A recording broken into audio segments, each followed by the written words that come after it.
Hey guys, welcome to Reality with me, AJ Line. And I know it's not like the first episode of the season, but we're gonna do it anyway. We're gonna get right into it. So, Real Housewives of Potomac, season 7, episode 7. The big blow up, right? First and foremost, child, it's Karen's birthday weekend, okay?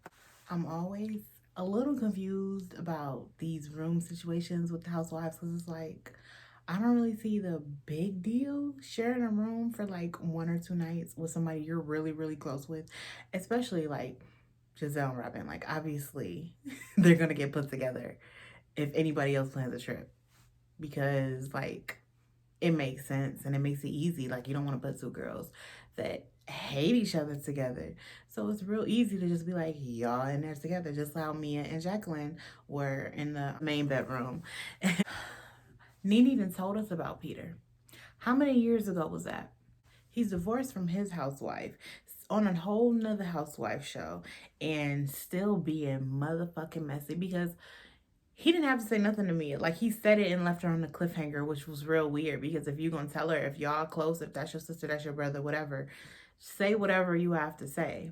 So he said that he planted little seeds, and of course she went and told everybody, not everybody, but she went and told some of the girls. And then at dinner they're all just kind of like waiting, like, what is he gonna say, what is he gonna do? And it's just like, I really think Peter's thing is he's messy, he wants attention, and he wants promo for bar none. I mean, like, it's free promo. They're there, they're eating, they're fighting, so like, I mean, I get it, but like, you don't have to go about it that way. Messy ass. So, okay. They get to the dinner, right? To me, Wendy already seemed like something else had already like upset her. She seemed like already on edge. Even in the car, she was kind of just like sitting back, not saying anything. And I don't know, it just felt, if her energy felt off. Child. So they in the car on the way to the dinner. They in the car on the way to the dinner, and Mia is telling what's that lady name? The grand dame. I forgot her name. Karen. She's telling Karen how like she sees how she basically said, I'm on your side because I can see how Sharice can be dramatic, whatever. Which, of course, she didn't need to say that, but it wasn't like it wasn't a big deal. She didn't say nothing like super bad. She didn't say nothing. She wasn't like really shading her at all. So they get to the dinner and they're talking about Sharice and Karen, because Karen, look, I love how Karen pay her no mind. Like, she paid that bitch dust. She is not for none of that. Once you said that the blue-eyed stuff, she was like, oh, Karen crossed Sharice off her list since then. And I feel it, because you gotta have boundaries. You gotta cut bitches off where they had you fucked up at. You fuck around, you find out. So they at the dinner talking about it, and Sharice quotes Wendy, because this is what Wendy said to Sharice, and this is Wendy said this about herself. Sharice said that, well, people think I don't have the good intentions. And that's literally, go back to the clip, Wendy said it. Wendy said, well, she asked Karen, what if the other person doesn't have good intentions, meaning Sharice? And Sharice was like, well, you don't think I have good intentions? And Wendy was like, I don't know.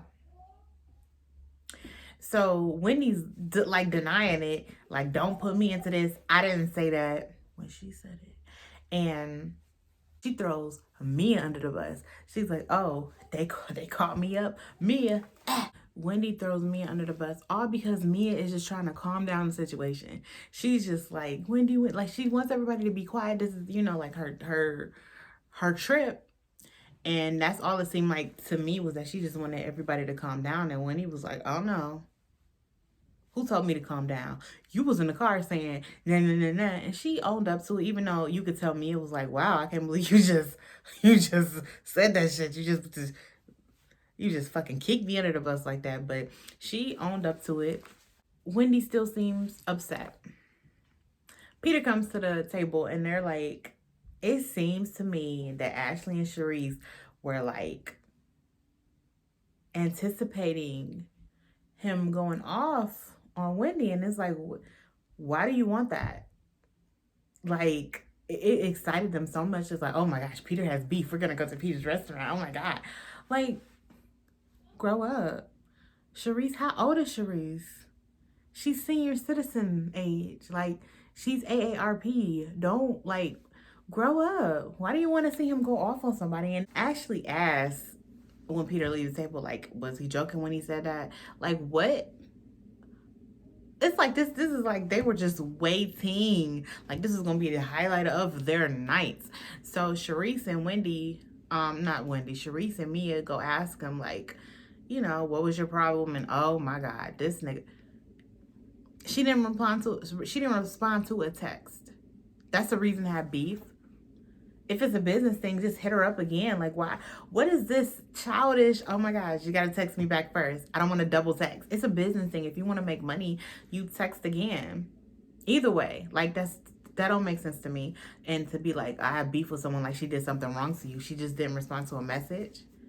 And then that's not even what happened.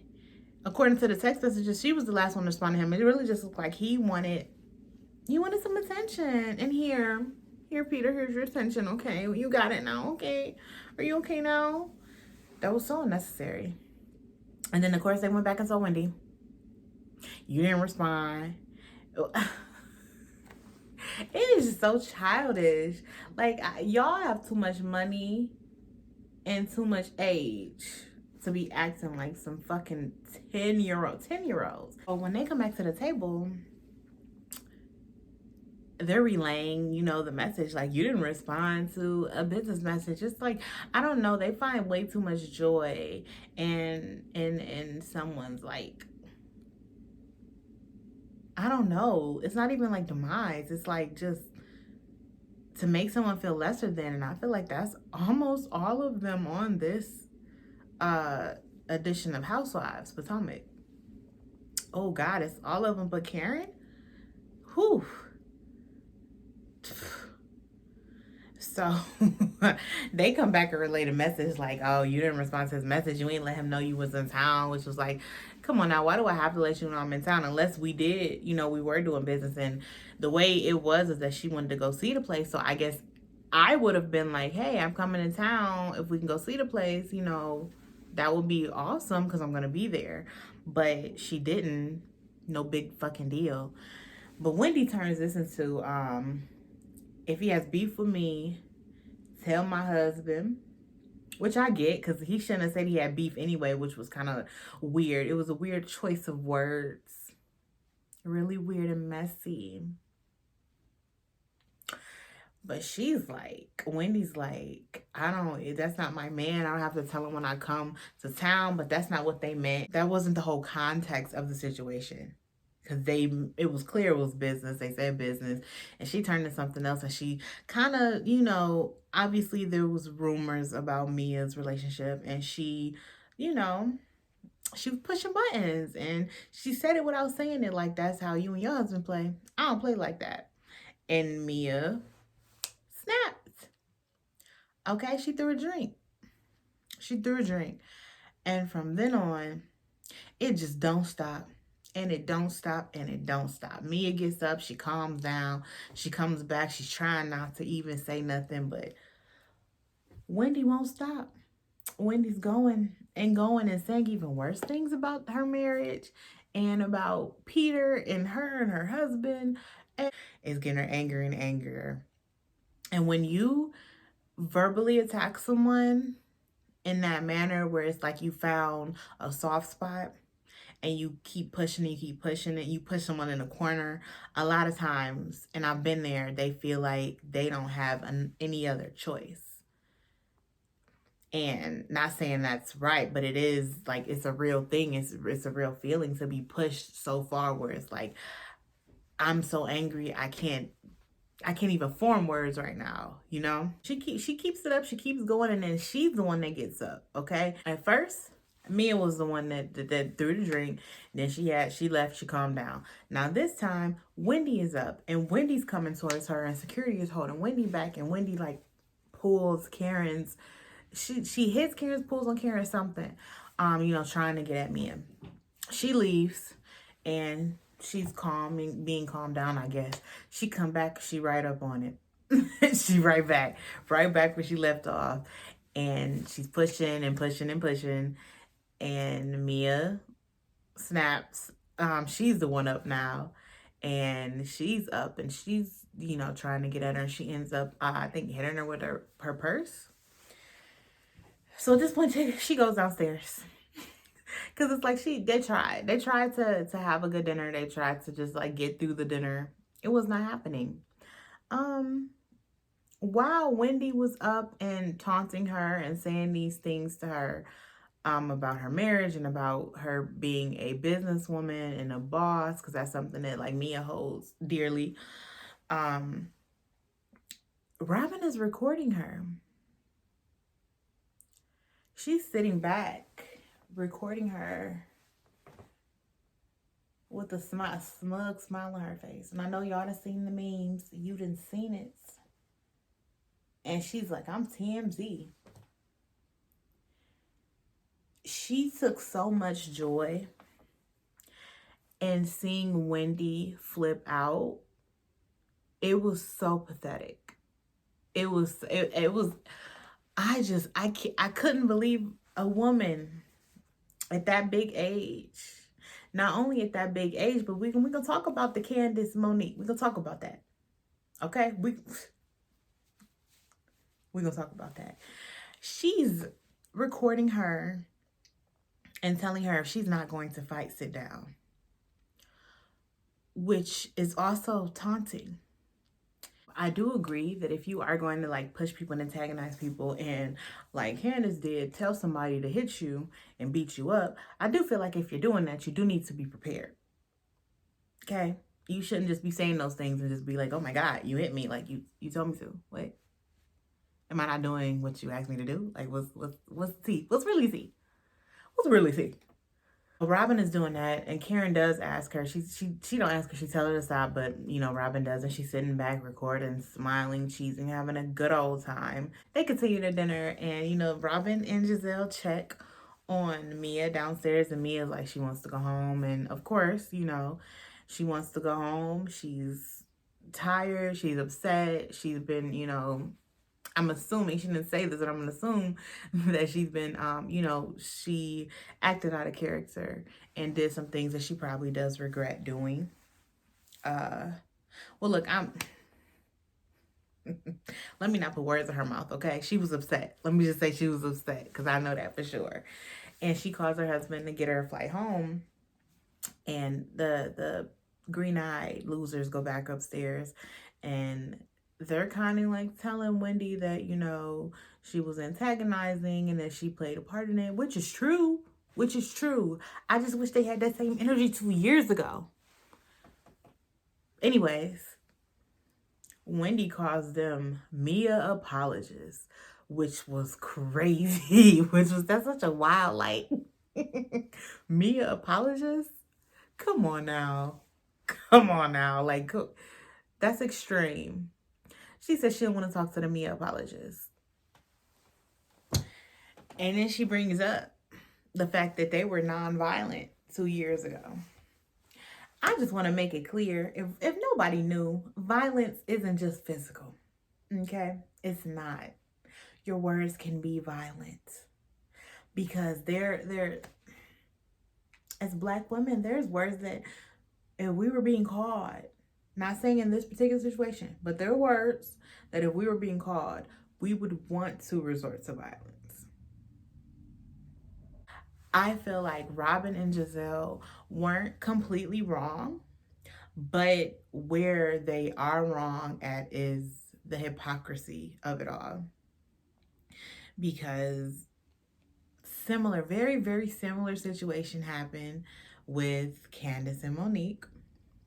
Candace and Monique were arguing, and Candace was antagonizing Monique for what seemed like weeks, at least like 2-3 episodes. She was like pushing her, and that's what Candace does. She pushes, and when you push people, Sometimes you get pushed back, okay? You got to be prepared. Get your stance together for when somebody push your ass back, because some people going to push your ass back real quick. And that was Monique lost her job. Monique was no longer on the Housewives because of that incident. And while I do think, Monique was wrong, well, hold on, because okay, the way Candace was, I completely understand why Monique did that, because it's like, what's gonna get this girl to shut the fuck up? Like, I don't want to, like, I get it. I get it. I don't get how Candace can think she can say whatever she wants and nobody's ever gonna do anything to her, because you can't just expect nobody to ever, get their lick back. Back to the current season. they Wendy is like, she's upset, and she said that y'all are being hypocrites because y'all were nonviolent 2 years ago with Candace and Monique, and now you're telling me that I'm wrong when they are both wrong, but they're more telling Wendy she is wrong in that situation because they don't like Wendy and they didn't like Monique. So she leaves, Wendy leaves, and she's like, if she's in the house, I'm gonna beat the shit out of her. Again, parallels, because Monique was so fired up. Afterwards, she still wanted to fight Candace. And she said something around the same lines that she might have said she was gonna K-word her. I think she might have said that. But yeah, it was the same vibes. Drinks were thrown, people were hit, same vibes. It's just a whole mess. Child, it's a whole mess. On Twitter, they saying it's light skin, dark skin, which I do think that the green-eyed losers are colorist.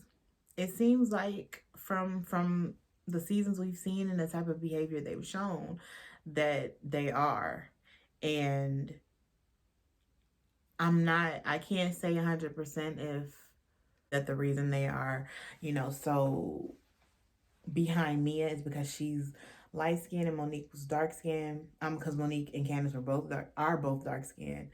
And I just think I think it's more of a matter of who they don't like. Because Giselle never liked Monique. So if I feel like if Monique would have been on Candace's side and she would have been the one talking and Candace was the one that hit her, I still think they would have been on Candace's side because they didn't like Monique. And I feel the same way about this situation. If they didn't like Mia and they liked Wendy, they'd be on Wendy's side. It's just all a matter of who they do and don't like, which is it's exhausting. It's exhausting because, like, stand for something. Stand on something. If you feel like something is wrong, then it's wrong. It doesn't matter who does it. Both situations, I feel like both of the people were wrong. I feel like when people are provoking you, and in particular, they know something, they know, an insecurity of yours or something, a soft spot of yours, and they push on it and they press on it, then I feel like you should expect somebody to hit you. Not everybody is going to, but you should expect that. Brace yourself, bitch. It's coming. At the end of the day, give Monique her job back. Because what? Give her a job back. I liked her, and I liked the drama that came with her, and I like seeing her and her family. Bring Monique back.